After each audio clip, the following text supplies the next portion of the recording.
Во ова издание на Newsflash ке гледате. Американскиот државен секретар Антони Блинкен изрази сочувство за време на посетата во Токио по атентатот на поранешниот премиер Шинзо Абе. Аналитичари за Гласот на Америка на тема дали поделеноста околу францускиот предлог може да доведе до предвремени парламентарни избори. Роботи кои не се видливи со голо око, еден ден ќе работат како автономен тим за лекување на тумори во човековото тело. Останете со нас, ги имаме деталите. Почнуваме веднаш.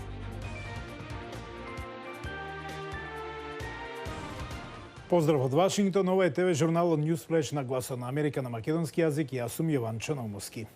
Ние ве сакаме вас, драги македонки и македонци, за членети во една унија во која се чуваат и се негуваат вашите и нашите културни особености, нашите различни јазици и нашите идентитети. Тоа не прави заедно силни. Ова е дел од отвореното писмо што германскиот канцелар Олаф Шолц го испрати до македонските граѓани. Во писмото тој посочува дека концептот на Европската унија е правење компромиси. А од останатите вести. Американскиот државен секретар Антони Блинкен денеска изрази сочувство за време на посетата во Токио по атентатот на поранешниот премиер Шинзо Абе. Го споделив со нашите јапонски колеги чувството на загуба, чувството на шок, што сите ние го чувствуваме, ова ужасна трагедија и убиство. Им рече Блинкен на новинарите по средбата со премиерот Фумио Кишида. Тоа е исто така голема загуба затоа што за време на неговиот мандат премиерот Абе навистина ги подигна односите меѓу нашите земји на највисоко ниво. Абе беше убиен во петокот во градот Нара за време на предизборен говор. Блинкен изјави дека отишол во Јапонија по наредба на американскиот претседател Џо Бајден, кој рекол: "Ние сме повеќе од сојузници, ние сме пријатели." И кога пријателот е повреден, се појавуваат други пријатели. Се обидуваме да помогнеме да го олесниме товарот, да го споделиме чувството на загуба, да се справиме, и тоа е она што се обидуваме да го направиме денес, рече Блинкен. Дали поделеноста околу францускиот предлог може да доведе до предвремени парламентарни избори? Ке зависи од многу фактори, но најмногу од тоа како ќе се постави владеачката коалиција во овие моменти, велат аналитичари за Гласот на Америка. Мики Трајковски од Охрид разговараше со нив. Можат ли поделените мислења помеѓу главните политички опоненти во државата околу францускиот предлог да доведат до одржување на предвремени парламентарни избори? На тоа ќе влијаат повеќе фактори, велат аналитичари за Гласот на Америка.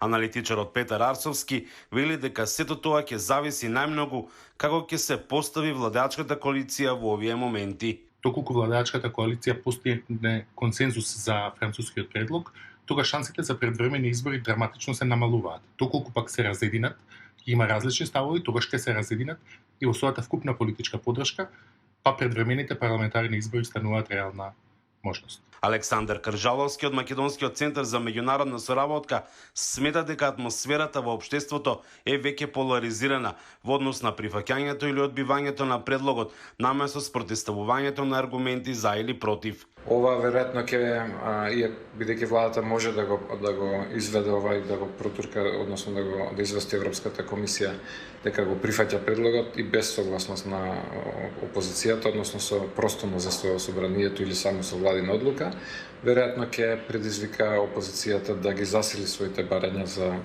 предвремени парламентарни избори, иако не верувам дека во овој момент ќе може да предизвикат пад на владата, односно гласање во собранието за тоа. Но и двајцата сметаат дека францускиот предлог има потенцијал за креирање на тензии во општеството, главно меѓу етничките македонци. Не би очекувал меѓуетнички тензии и за разлика од како што беше ситуацијата со Преспанскиот договор, каде што имаше таква поларизација, но се разреши на некој начин, но останаат травмите од тогаш. Овој пат мислам дека и поголем потенцијал има, бидејќи помала е поддршката да се прифати предлогот отколку што тоа беше во случајот на Преспак. Иако нема се уште анкети да го потврдат тоа и се уште нема барање за референдум. Секако дека францускиот предлог може да предизвика дополнителни тензии во државата, имајќи предвид дека се случува во период во кој имаме длабоко поларизирано општество и во момент на висока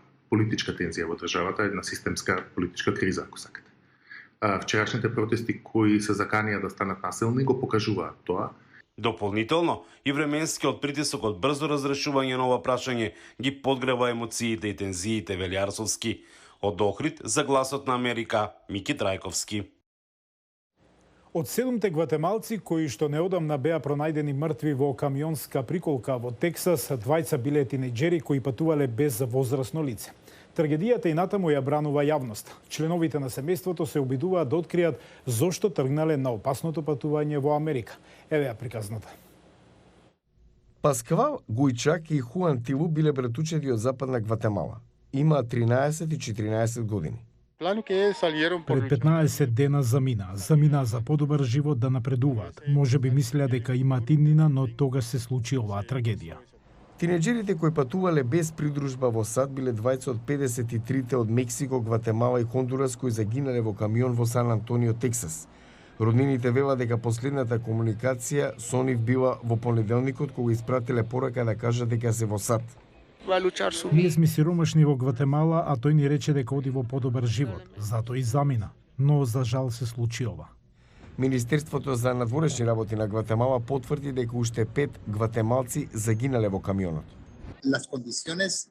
Покрај тоа имаме уште 3 повредени лица во болница. Нивната состојба е многу деликатна. Букаро рече дека се вршат тестови од отпечатоци и ДНК за да се потврди идентитетот на жртвите. Гватемала ќе продолжи со нивната репатриација. Во жало се и семејствата на жртвите од Хондурас. Гватемала и Хондурас потврдија дека ќе ги покријат трошоците за репатриација на жртвите и дека работат на помош на погодените семејства. А од светот на технологијата, професор по машинско инженерство на Универзитетот во Тексас создава роботи кои не се видливи со голо око, со една цел да работат како автономен тим за лекување на тумори во човековото тело. Еве зашто станува збор. Юбинг Женг, професор по механички инженеринг на Универзитетот во Тексас, работи со својот тим на создавање мали роботи, значително помали од врвот на пенкалото, кои ќе пливаат низ човечкото тело и автономно ќе ги поправаат проблемите како што е канцерогениот тумор. Се надеваме дека еден ден тие ќе влезат во нашето тело и ќе можат да направат операција или да откријат каде се тие туморски клетки и тоа може да биде неинвазивна терапија за нас. Ова може да звучи како научна фантастика, но научниците во светот работат тоа да го направат реалност. Овие роботи влегуваат во телото преку инекција или со нивно голтање. Откако ќе им биде дадена цел, како тумор, Женг вели дека ќе комуницираат едни со други за да работат колективно да постигнат целта. Некои истражувачи користат ултразвучни бранови или хемиски реакции да ги придвижат нанороботите. Тимот на Женг користи оптика, светлина во форма на ласерски зрак со голема моќ за да манипулира со малите роботи кои се направени од злато, силициум и полистирен. Целта на Женг е микро-нанороботите, како што ги нарекува тој, да научат да работат заедно. Треба да направиме многу од овие различни типови на микророботи да почнат да имаат интеракции за да може да формираат група на однесување, координирано однесување. Женг ги спореди роботите со самоуправувачките автомобили, но мора да ги научат правилата на патот и опасностите. Тие треба да се обидат да го избегнат сообраќајот на имунолошкиот систем во телото. Идните улоги на микро-нанороботите нема да бидат ограничени само на човечкото тело. Женг вели дека еден ден можеби ќе бидат ставени во езеро за да пливаат наоколу и да ги исчистат загадувачите.